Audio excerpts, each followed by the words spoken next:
Bonjour et bienvenue à tous et à toutes à ce webinaire. Ce webinaire est réalisé dans le cadre du plan agroécologique porté par la région Hauts-de-France, la DRAF et la Chambre régionale d'agriculture. La série de webinaires et de visites terrain sont co-organisées par les chambres d'agriculture et l'AFAC Agroforesterie Hauts-de-France. Le webinaire d'aujourd'hui concerne les haies du Pas-de-Calais. Mon collègue vous présentera les résultats d'une étude sur la typologie des haies dans les différents paysages du Pas-de-Calais ainsi que l'évolution de l'état du bocage.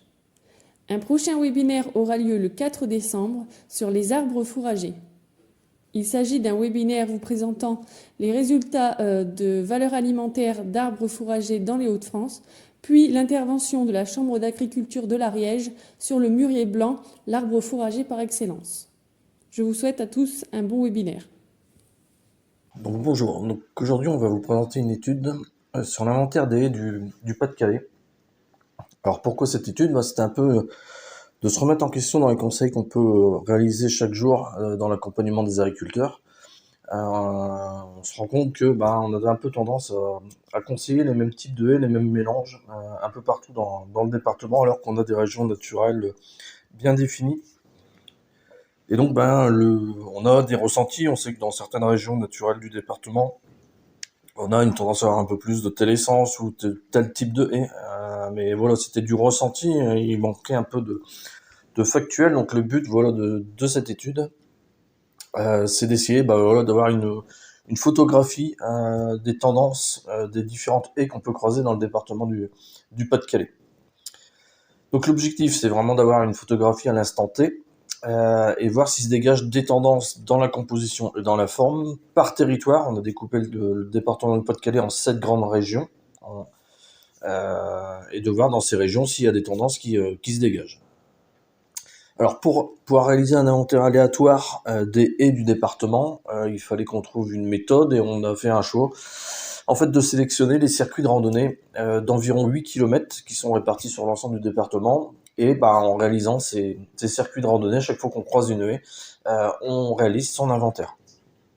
Donc il y a eu 27 circuits de parcourus sur l'ensemble du Pas-de-Calais. Alors qu'est-ce qu'on notait? On notait déjà la composition, donc toutes les essences présentes sur environ une centaine de mètres, en notant le pourcentage que représentait l'essence en termes de présence dans cette haie. On notait bien sûr la forme en utilisant la typologie nationale. On prenait des indications de largeur et de hauteur.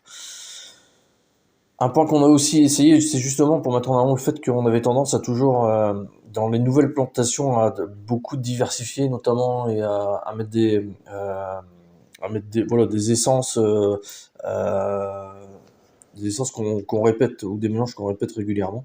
Donc on a aussi pris en compte le fait de savoir si la haie c'était une jeune haie plantée ou une haie un peu plus naturelle entre guillemets.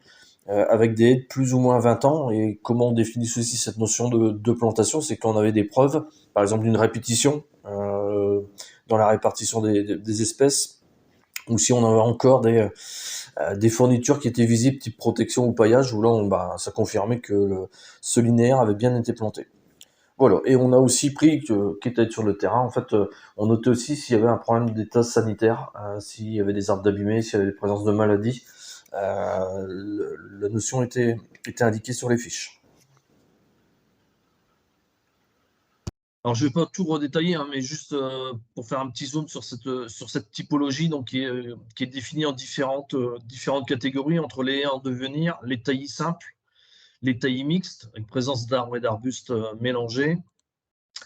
On a tout ce qui va être alignement d'arbres avec les futaies, alors soit d'âge régulier, soit d'âge irrégulier. Et puis après, toute la grande famille des taillis sous-futés. Donc, on a présence à la fois d'arbres, d'arbustes en forme, on va dire, basse, développée basse, avec la présence d'arbres au-dessus, donc soit arbres libres de OG, soit des arbres en tétard. Donc, cette étude a été réalisée sur 2 années. Donc, il y avait Justine qui a lancé ce webinaire, qui a fait l'introduction, donc qui avait commencé l'étude en 2002 quand elle était en stage chez nous. Et donc, cet été, donc, Raphaël qui a terminé les circuits et a analysé les données. Donc, au total, on a Justine et Raphaël, en fait, ont parcouru 27 parcours. Ça représente 220 km. Et sur ces 220 km, ils ont croisé 600 piles. Et on a fait un choix de découper donc l'ensemble du département du Pas-de-Calais en 7 régions naturelles. Bon, il y a des régions naturelles qu'on aurait pu rediviser, je pense notamment ici au pays, Plaine de la Lys. Voilà, c'est un choix qu'on a fait, notamment par rapport au traitement après statistique. Donc là, je voudrais tout de suite mettre un peu en garde des limites en fait, de cette étude. L'objectif, c'était pas de faire une représentation précise des haies du Pas-de-Calais dans chaque, mais c'était plus de dégager des tendances. De voir voilà, s'il y avait vraiment des différences entre les territoires. 600 haies, c'est déjà un panel qui peut être important, mais c'est vrai qu'au vu de la diversité des paysages du département du Pas-de-Calais, ça mériterait en fait cette étude de pouvoir l'affiner un peu plus. Il y a un petit biais, c'est que les parcours de randonnée sont souvent dans des secteurs qui sont un peu plus arborés. Donc c'est vrai qu'on a beaucoup plus de circuits dans l'ouest du département que dans l'est. Donc ça, c'est un petit biais, mais bon, ça permet dans ces régions d'avoir des résultats un peu plus précis. Et quelque chose qui nous paraissait important et qui peut biaiser aussi cette vue des haies, c'est qu'en fait, on a travaillé qu'à partir de haies qui étaient accessibles du domaine public, c'est-à-dire des chemins, des routes, pour éviter d'avoir tout ce travail qui peut être très très lourd d'autorisation pour pénétrer dans les parcelles, avoir l'accord des agriculteurs. Enfin, ça peut vite être très chronophage. Donc, on a pris ce choix en fait, de faire l'inventaire des haies qui étaient le long des axes publics.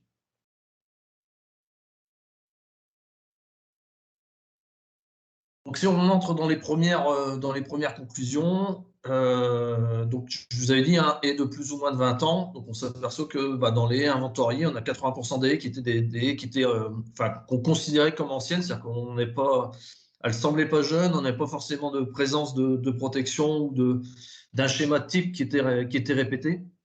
Donc voilà, et 21% de haies qui sont où on a vu clairement que c'était de la haie plantée récemment. Et donc, si on regarde un peu cette répartition entre haies vraiment plantées récemment et plus spontanées, on voit que dans le Boulonnais et le Montreuilois, on est plus sur des haies spontanées. Et par contre, on a relevé que dans le Ternois, l'Arajois et le Calaisis, on a croisé plus de haies qui étaient plantées. Et je vous disais qu'on notait aussi l'aspect sanitaire. Donc, des relevés qu'on a fait, des haies qu'on a croisées, les haies sont plutôt en bonne forme, avec 91% des haies qui étaient en bon état sanitaire. Là, on a surtout vu, c'était des haies dégradées, plus secteur Calaisis, aussi bassin minier. Mais là, c'était plus, c'est pas forcément des dégradations sanitaires, c'est plus des dégradations, entre guillemets, humaines, avec des blessures, des mauvais entretiens.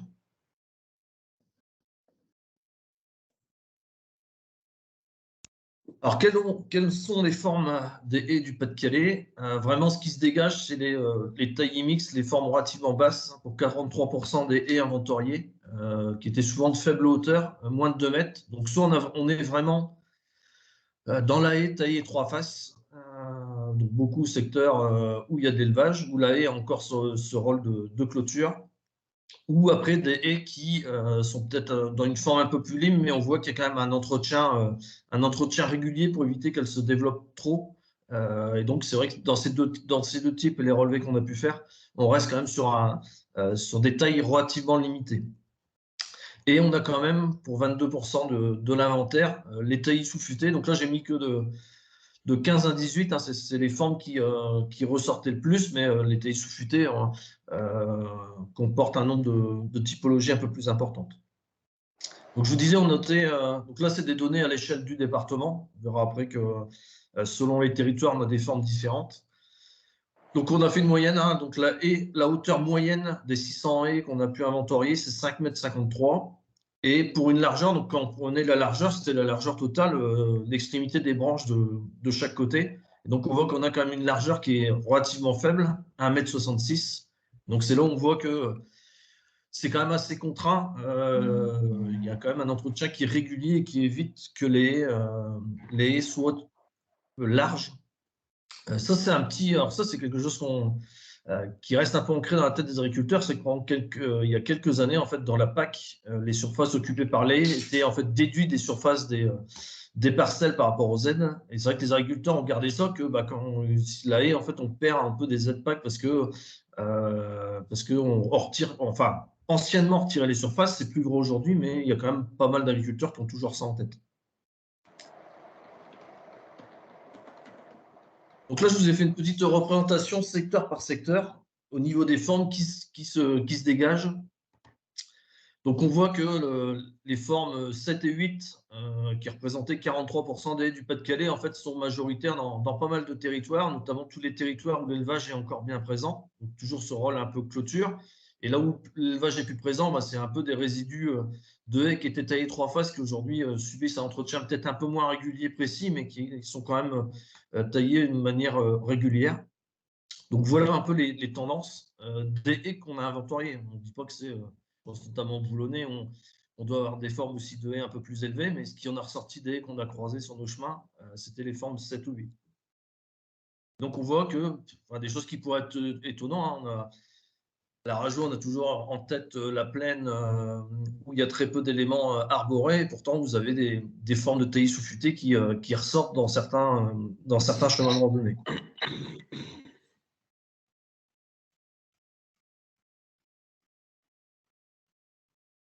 Donc après, on a inventorié la quantité d'arbres et d'arbustes présents, donc par essence.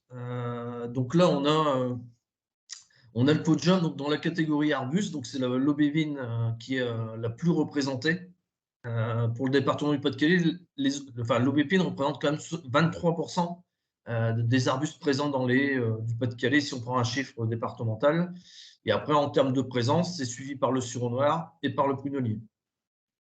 Sachant que les arbustes sont beaucoup plus représentés que les arbres. Voilà. Et on a fait le même classement donc, dans la catégorie arbres. Et donc là, vous avez en tête l'arbre le plus présent dans les que nous avons inventorié, c'est le sol blanc, suivi du charme et en troisième position du frêne. Et en fait, si on prend le classement, on mélange les arbres et les arbustes, en fait, c'est le classement que nous avons ici. C'est-à-dire qu'en tête, c'est le prunellier, suivi du sureau, suivi du prunellier, suivi du sol blanc, du charme et du frêne.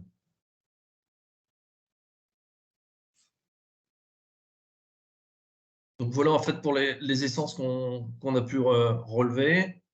Donc bien sûr, on a essayé d'analyser les différentes compositions et savoir s'il y avait des compositions un peu types de haies dans le département. Et une fois qu'on avait ces haies un peu types, dans quelle région naturelle on les retrouvait.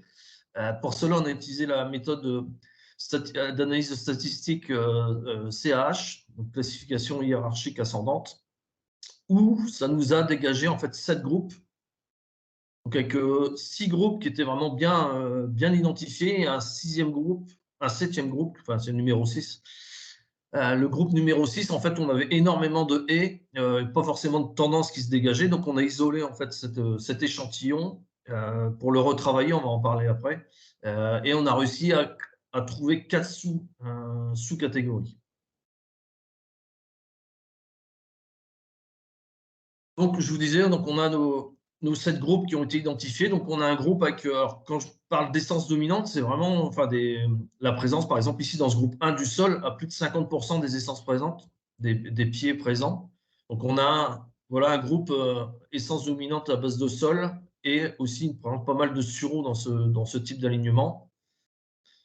On a, alors j'ai mis genre populus parce que sur le terrain, entre le peuplier grisard, le peuplier tremble, on a réuni tout ça dans la même catégorie. Donc on a un groupe qui domine au niveau des peupliers, souvent associé avec du frêne. On a un groupe qui identifié autour du prunellier et avec en essence d'accompagnement l'aubépine. Bon, ça c'est souvent des haies de typologie 7 ou 8, des taillées basses, rôle historique de haies clôture. On a des haies à base de sureau, des haies à base de charme. On a un groupe numéro 6, le groupe que j'évoquais tout à l'heure, où il n'y avait pas d'essence dominante en première analyse, et là qu'on retrouve sur tous les territoires. Et un dernier groupe 7, avec une dominance au niveau avec de l'aubépine. Et donc après, une fois qu'on a eu identifié nos groupes, on a recroisé ça avec la localisation des haies qui étaient composées en majorité de ces essences. Et donc, par exemple, les essences, les haies avec essence dominante à base de sol blanc, on va les retrouver plus dans le Calaisis, la Rageois. Genre peuplier, associé avec frêne, on en trouve dans le Calaisis, à Rageois, dans le Ternois.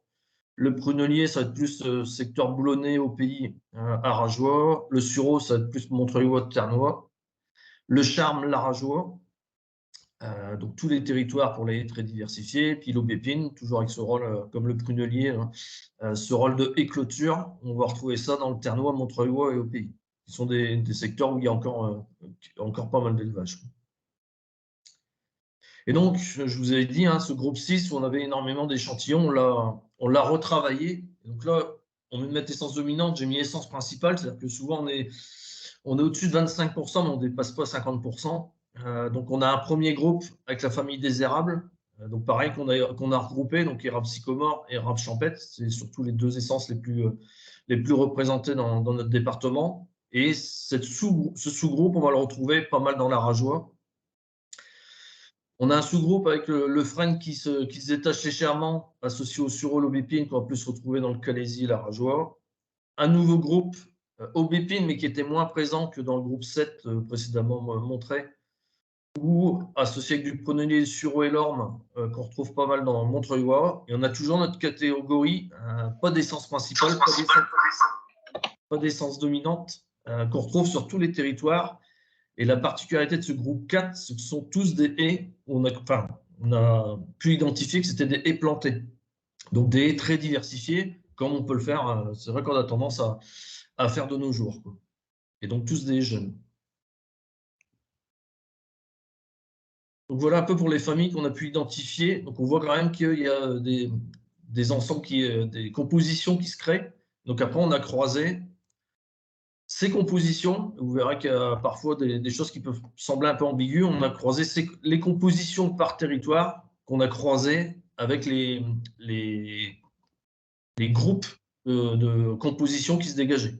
Donc on voit par exemple ici dans le Calaisie, c'est le sol blanc, les peupliers et le frêne qui se dégagent en termes d'essence, présentes dans le Calaisie. Et à la fois, on est sur des structures dominantes de haies basses. Donc ça peut paraître... après, le Calaisie, voilà, on a beaucoup du groupe 6, sous-groupe 4, donc c'est un secteur où on a vu pas mal de plantations, donc des haies très diversifiées qui ne dégageaient pas de tendance. Donc c'est vrai que dès qu'on a quelques haies qui ont une tendance dominante, c'est vrai que ça ressort. Donc voilà pour le Calaisie. Montreuillois, donc on était surtout sur des basses tailles au carré et des taillis sous-futés. Donc là, on retrouve en essence dominante pour le Montreuil, l'aubépine et le sureau. Alors dans l'arageois, je vous disais, voilà, on a des formes basses, on a aussi des formes hautes. Il faut savoir notamment tout le sud de l'arageois. Alors c'était surtout autour des villages, hein, mais on a une particularité, on a beaucoup de linéaires qui sont très riches en charme, qui ressort beaucoup, aussi bien en forme basse qu'en arbre. Le sol blanc, pareil, on a quelques vallées, vallée de la Sensée, tout ça, où on a pas mal de présence de sol, de peupliers. Et la famille des érables qui s'en dégage. Et puis ici en haut, au pays plein de la Lys, c'est pareil, c'est les basses, avec en essence dominante prunelier aubépine. Donc pareil, encore ce rôle de éclôture dans les zones d'élevage. Si on fait les autres, les derniers territoires, on voit que dans le Boulonnais, pareil, on est sur des formes relativement basses, prunelier aubépine. Dans le bassin minier, on a des formes surtout une forme de haie libre, alors, avec présence ou pas d'arbres. Par contre, on n'a pas d'essence qui se dégage. Et dans le ternois, c'est un peu le même paradoxe que dans le Calaisie. On est sur des haies dominantes relativement basses, et donc c'est vrai qu'on retrouve sureau, aubépine. Mais on a aussi la présence forte d'arbres, notamment peuplier et frêne, qui n'est pas forcément associée à de la haie haute en quantité. Donc voilà les tendances en fait, qui se dégagent. Pour l'instant, les premières conclusions qu'on peut faire par rapport à cette étude, hein, c'est qu'on est sur des haies en majorité plutôt de forme basse, avec une dominance dans les contraintes, c'est-à-dire des haies qui sont régulièrement entretenues. Ça a quand même été une surprise. Enfin, moi, je pensais qu'on avait des haies qui étaient quand même plus diversifiées. On a quand même un gros panel de haies où il y a une essence en fait, qui est très dominante. Et par contre, avec d'autres essences en accompagnement, mais faibles en quantité. On les s'entraîne dans le département, c'est l'aubépine, qui reste, voilà, qui reste une essence, notamment de par son utilité pour créer des clôtures, donc qui voilà, marque bien la relation entre la fonction de la haie et sa composition. Et on a vu qu'il y avait 25% de haies qui sont très diversifiées, le fameux groupe 6, et notamment le sous-groupe 4 issu des plantations, avec des haies qui sont très diversifiées et où on n'a pas forcément cette dominance qu'on peut retrouver dans les haies plus spontanées vues au-dessus. Et je prendrai des exemples tout bêtes, hein, quand on prend des essences comme le fusain d'Europe, la Vianobia ou le Troène sauvage. Si on fait leur pourcentage de présence dans les haies inventoriées en dehors de ce groupe 6, en fait, ils représentent moins de 1% des essences qu'on a croisées. Par contre, dans les nouvelles plantations, des fois, elles peuvent représenter plus de 20% dans la composition des nouvelles plantations. Donc, c'est vrai qu'on a tendance à faire des haies qui sont plus diversifiées et de mettre en avant des essences qui, dans les autres haies, sont en fait très, très peu présentes.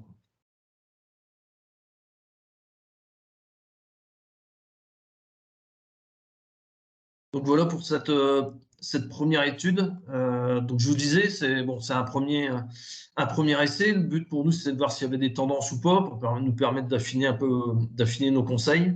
Ça mériterait d'aller un peu plus loin, d'être un peu plus précis, d'avoir un peu plus d'échantillons, peut-être de redécouper aussi le département en régions naturelles plus petites. C'est vrai qu'on a fait des grandes enveloppes, mais à l'intérieur de ces grandes enveloppes, on a des entités qui peuvent encore se subdiviser pour avoir un état des lieux un peu plus fin par rapport voilà, aux haies du département.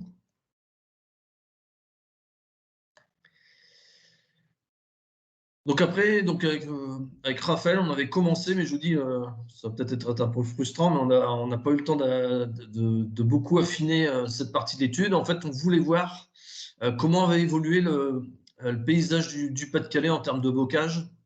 Donc on sait tous, hein, il y a des chiffres qui circulent, il y a des linéaires de haies, bon, voilà, comme dans tout département, partout en France, qui ont disparu. Le paysage a évolué, il y a une modification de l'agriculture, mais c'était de voir, voilà, en sortie de la guerre, avant toute cette phase de remembrement, réaménagement, de voir où était le bocage. On a souvent tendance à dire, si les anciens l'avaient mis là, c'est que ça avait une utilité. Donc voilà, on va essayer de comprendre un peu comment le bocage était organisé avant cette vague de réaménagement. Et puis de voir comment tout ça va évoluer, quoi.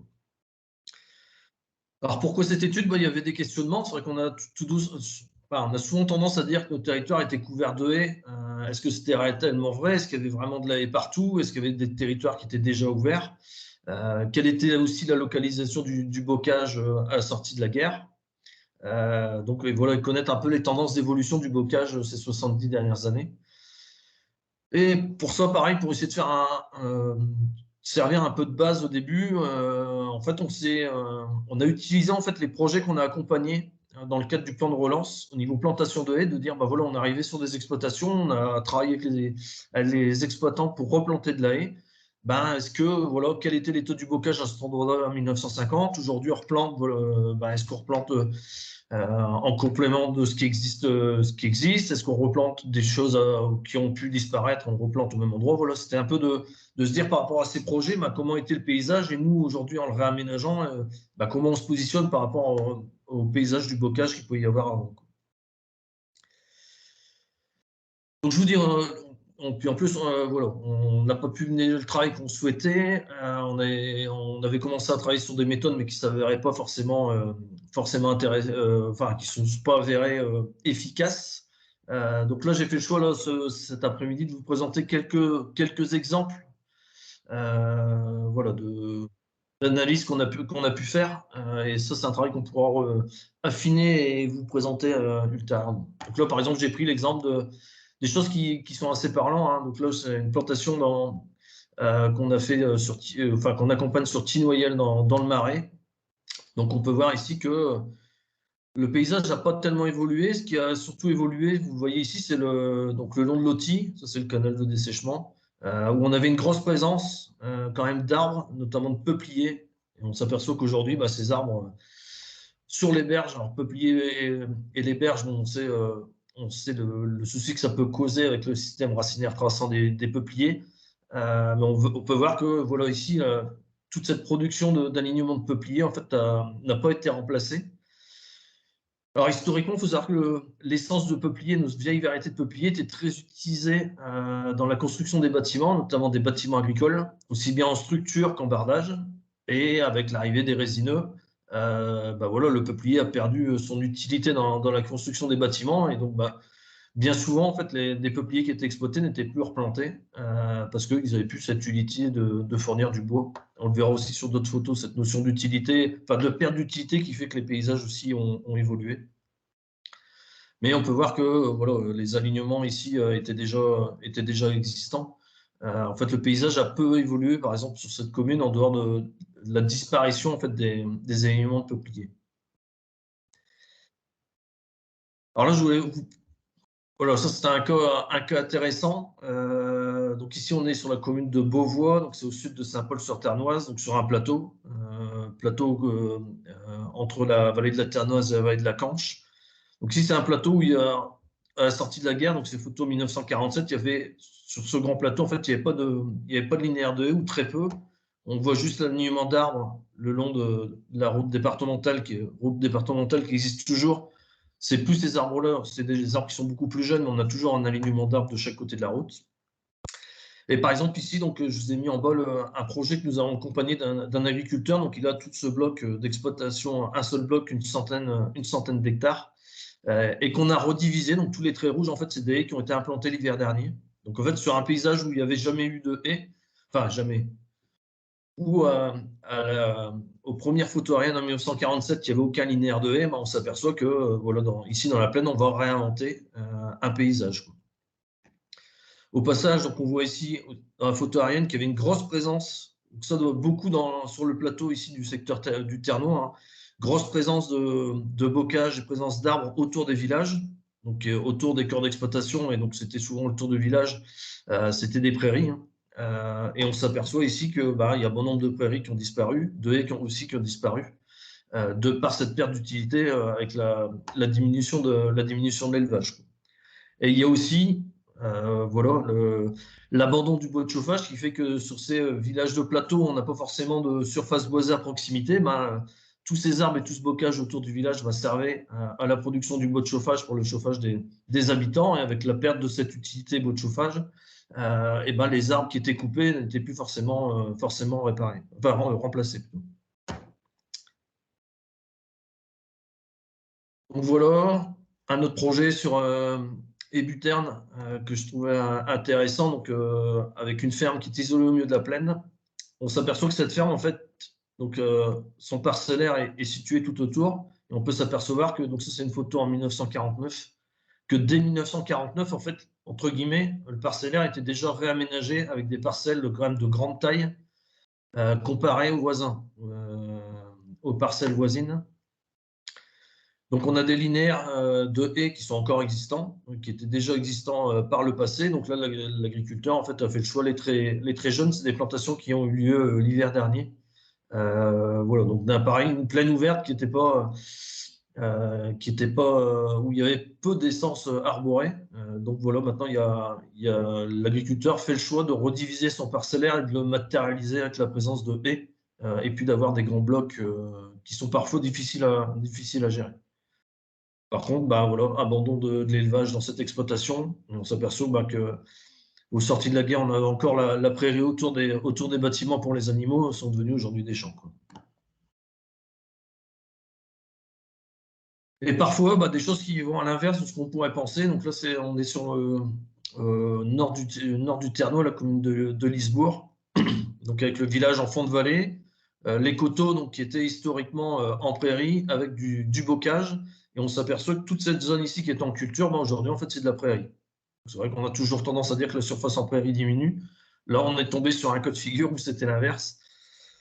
Et secteur qui était cultivé avec très peu de haies, aujourd'hui, on vient remettre de la haie, notamment pour le bien-être animal, donc pour apporter justement sur ce plateau avec ces prairies, en fait, d'apporter de l'abri pour les animaux, aussi bien sur la partie soleil que protection contre le vent au printemps et à l'automne. Donc voilà sur les deux petites études qu'on souhaitait vous présenter cet après-midi. Je ne sais pas s'il y avait des questions dans le... Il y a une question ou supposition de Madame Lefebvre qui propose, pour aller plus loin, de faire le lien à chaque fois avec la fonctionnalité dominante de la haie. Ouais.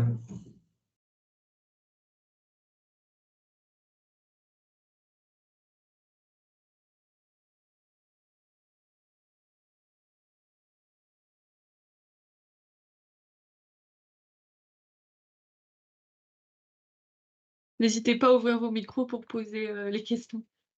Oui, bonjour, Florian Cléty, Université catholique de Lille.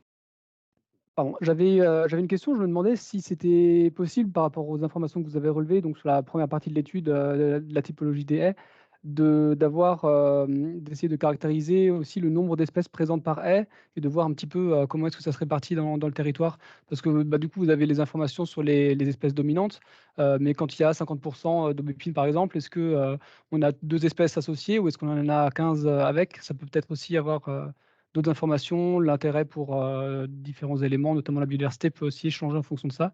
Est-ce que c'est une information que vous avez, aussi?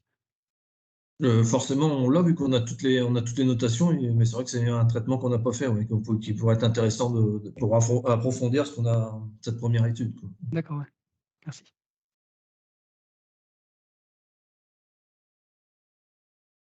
Ensuite, il y a une question dans le chat. Quel lien faites-vous entre la dominance de haies basses et le contexte du territoire? On voit que les dominances et basses sont surtout des secteurs où on a, enfin, qu'on caractérise comme des secteurs d'élevage. Donc c'est là où on voit vraiment bien le rôle qui était important dans le passé de la haie-clôture, quoi. Et concernant le support de présentation, le webinaire est enregistré, donc il sera possible de revoir le replay au besoin.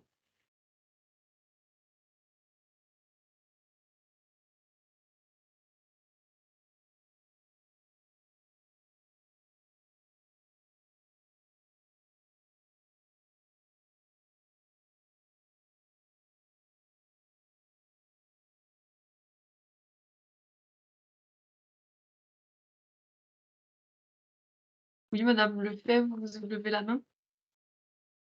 Oui, c'est juste, effectivement pour préciser un petit peu, c'est vrai que, il y a eu pas mal de haies qui ont été plantées, mais dans un but, j'allais dire anti-érosif, qui sont des haies très particulières. Je suis pas sûre qu'effectivement vous ayez pu y avoir, accès, puisqu'elles sont souvent, en terrain, privé avec, bon, éventuellement une DG et cetera. Voilà.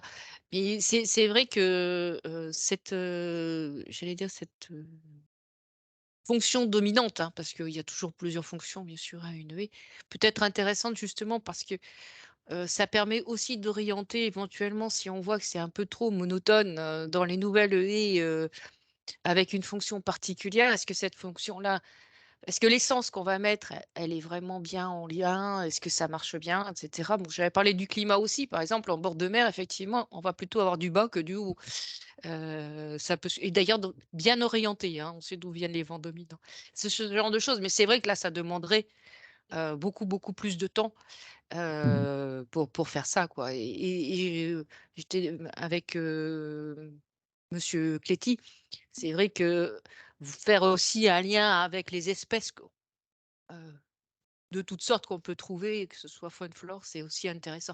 Mais là, s'il y a des universitaires qui veulent, éventuellement s'y coller, ça serait intéressant, je pense, d'avoir ce retour d'expérience pour pas je veux dire, pour avoir quelque chose vraiment qui va dans le bon sens plutôt que de dire: «Bon, bah, on va mettre des haies parce qu'il faut mettre des haies», quoi. Voilà. Merci en tout cas de votre présentation.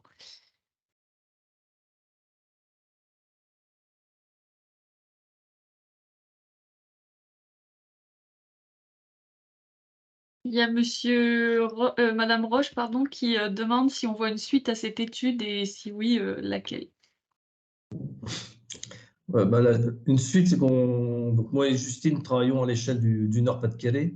Un de nos objectifs, ça serait de reconduire cette étude, mais vraiment pour rester dans cette notion de tendance sur le département du Nord. En plus, bon, moi, ça fait 25 ans que je travaille dans le Pas-de-Calais, donc j'ai une bonne vision de ce qui s'y passe, un peu moins dans le Nord, donc ça permettrait aussi d'avoir un regard un peu plus pertinent sur les haies du Nord. Donc là, aujourd'hui, un peu notre objectif, ça mériterait d'aller plus en détail, mais à voir comment on peut mettre ça en œuvre, quoi. Ensuite, on a une question sur est-ce qu'on essaye d'influencer les agriculteurs pour, par exemple, élargir la taille des haies si ça n'influence plus la PAC, par exemple. Et qu'on sait que dans la PAC, on peut aller jusque 20 mètres de largeur. Est-ce que nous, on essaye de les influencer Dans la mesure, enfin, influencer, on essaye de leur, enfin, voilà, de leur montrer qu'une haie peut avoir plus d'utilité qu'elles en ont aujourd'hui, notamment un objectif de production, et que pour produire, il faut des haies un peu plus larges, des haies un peu plus hautes. Mais voilà, pour convaincre qu'il faut derrière qu'on ait les débouchés, que cette production soit réellement valorisable.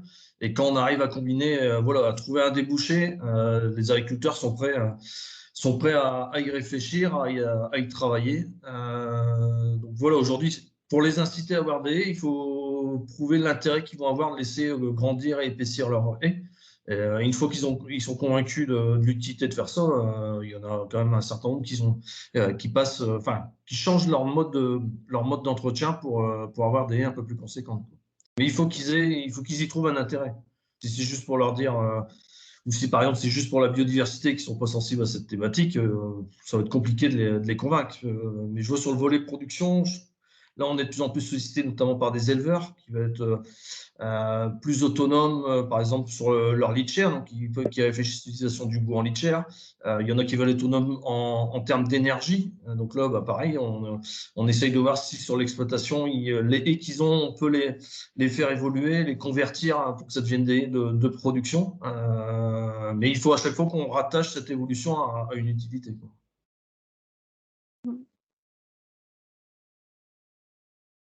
Et ensuite, on a une question sur, on a vu du coup dans notre étude que les haies, elles sont plutôt monospécifiques ou peu diversifiées et que les haies plantées à l'inverse, elles sont par principe très mélangées. Que faire? Parce qu'on retrouve pas mal, notamment de néo-bocage dans d'autres régions comme le Grand Est, par exemple.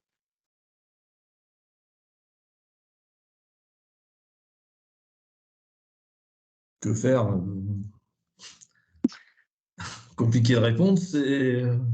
C'est aussi un peu le but de cette étude, c'est de se dire, voilà, est-ce qu'on reste sur des paysages, entre guillemets, figés, on essaye de copier ce que faisaient nos anciens. Alors, je pense notamment, en fait, ça m'avait frappé, c'est que régulièrement, quand je vais dans le sud du Pas-de-Calais, secteur Avesnes-le-Comte, Beaumais-les-Loges, tout ça, en fait, il y a énormément autour des villages, du bocage. Donc souvent, c'est haies basses taillées 3 faces avec des alignements de têtards de charme, avec des haies qui sont presque 100% charme, c'est-à-dire que la haie basse du bas est en charme, les têtards sont en charme. Et de se dire, voilà, quand on est dans ces secteurs-là, est-ce qu'on reste sur ce modèle ancien, notamment qui était dans le but, c'est des territoires très peu boisés, donc le charme, c'était une essence qui était recherchée pour le bois de chauffage, donc avec des têtards entretenus régulièrement. Et voilà, ce bocage-là a été créé pour une utilité bien précise. Donc, est-ce qu'on continue à travailler là-dessus? Est-ce qu'on va plus sur des traits diversifiés, plus un potentiel biodive? Voilà, c'est de se poser la question quand on est technicien, on doit faire du conseil. Bon, le premier des facteurs quand on travaille sur un projet, c'est le contexte pédoclimatique qui va nous dire la liste des essences possibles. Derrière, c'est de croiser avec l'objectif de l'agriculteur et de pourquoi on plante la haie. Et en troisième lieu, c'est de voir est-ce qu'on tend nos conseils vers un paysage, vers un type de paysage donné par région naturelle où on se permet de créer des nouveaux paysages.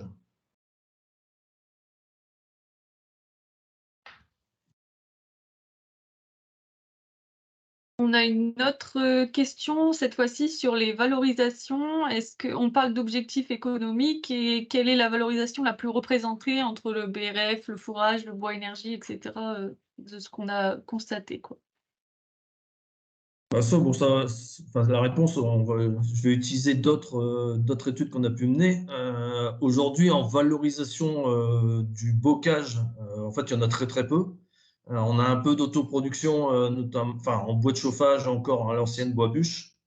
On a quelques agriculteurs qui se lancent dans la valorisation, donc je vous disais, soit en litière, soit en plaquettes pour alimenter des chaudières.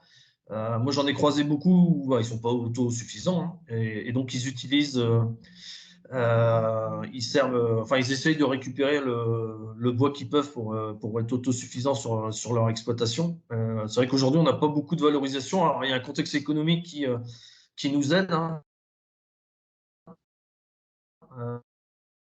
Puis, pareil, le manque de disponibilité en paille dans certaines zones qui fait que on est obligé de s'intéresser à d'autres matériaux pour pailler les étables.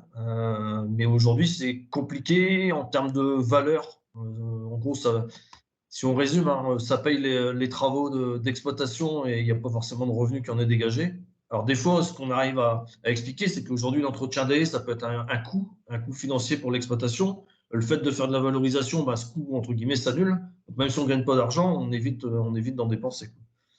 Mais aujourd'hui, voilà, il y a un gros travail à faire sur ces valorisations des haies, d'accompagner les agriculteurs vers cette valorisation, mais aussi en essayant de les accompagner vers une gestion durable. Il ne s'agit pas non plus d'aller tout exploiter. Donc, essayer de les accompagner via des plans de gestion, voilà, à travers des outils qui permettent de valoriser la haie sans forcément dégrader la situation et faire que le modèle continue de s'améliorer. Et on a encore une autre question, cette fois-ci sur plutôt la fonction de la haie. Les haies peuvent-elles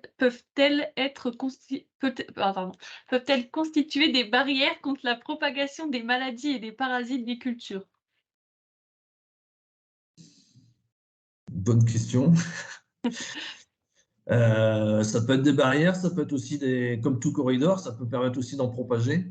C'est vrai que ça, quand on discute, notamment quand je discute avec mes collègues au sein de la chambre en production végétale, et on sait que il y a certaines cultures, quand ils sont le long de haies, ils ont plus d'attaques hors de parasites. Donc voilà, donc tout ne va pas forcément en faveur de la haie.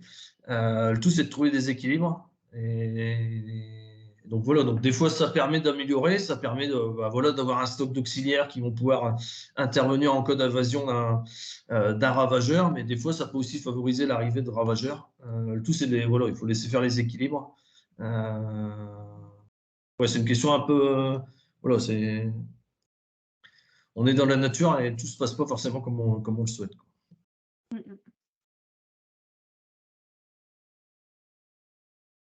Ouais, moi, je voulais juste aller dans le même sens de votre discours là et rajouter juste que les ravageurs en général ils n'ont pas besoin d'aies pour faire leur cycle, alors que les auxiliaires ils ont besoin d'aies en général pour faire le cycle. Donc la haie est quand même plutôt favorable à une bonne régulation naturelle. Merci. Merci.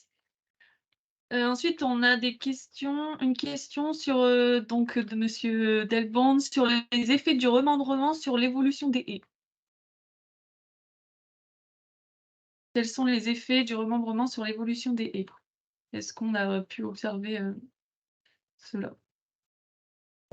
Nous, dans les premières analyses qu'on a fait, on est surtout sur En fait, j'étais étonné, les endroits où on a accompagné, là, on a beaucoup d'exploitations qui sont sur des plateaux agricoles où en fait, il n'y avait pas de haies. Et donc, à ces endroits-là, en fait, le remembrement sur la haie en soi n'a pas eu d'influence. Par contre, on voit clairement dans l'analyse des photos aériennes que la taille des parcelles a explosé. Donc là, ça joue plus là, sur la notion de réaménagement du territoire. Et après, de ce que j'ai pu voir dans les photos, notamment des haies, c'est beaucoup de haies qui étaient en périphérie de prairies qui sont plus des prairies aujourd'hui. Et donc, la haie a perdu son rôle de haie clôture et souvent a fini par disparaître. C'est souvent ce qu'on a pu analyser dans quelques photos où on était dans des zones un peu bocagères.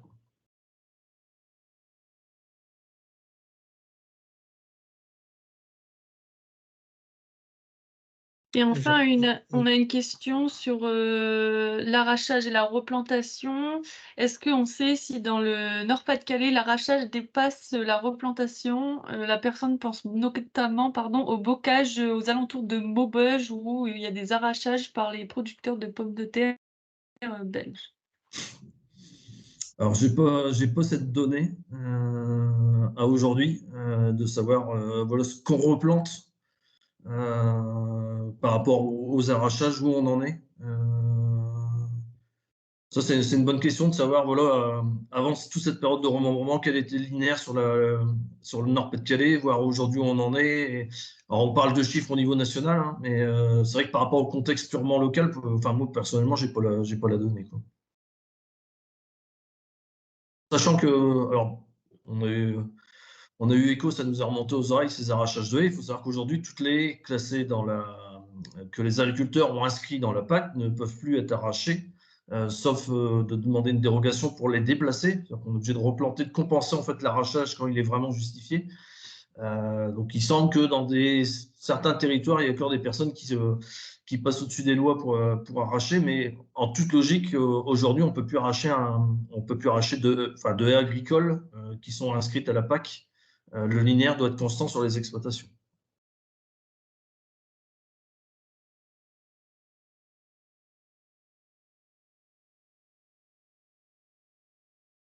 Il n'y a plus de questions dans la conversation. Est-ce qu'il y a d'autres questions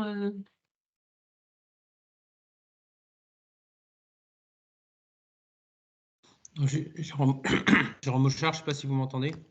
Oui, Ouais. on vous Oui, entend. juste pour préciser par rapport aux questions de remembrement, donc il y a bien eu les remembrements passés. À l'heure actuelle, sur les aménagements fonciers qui sont donc pilotés par le conseil départemental, il faut savoir que les haies sont tout le temps exclues, donc les haies périphériques aux prairies sont maintenues, et il y a des arrêtés de prescription environnementaux qui sont pris par la DDTM justement pour le maintien ou la création de haies dans le cadre des travaux connexes liés à ces aménagements fonciers. Donc on est plutôt maintenant, je pense, dans une logique en termes d'aménagement foncier, de maintien, voire de multiplication de ces haies, soit à des fins paysagères ou à des fins de lutte contre l'érosion essentiellement, en cas des aménagements qui sont actuellement portés donc, par le conseil départemental. Merci.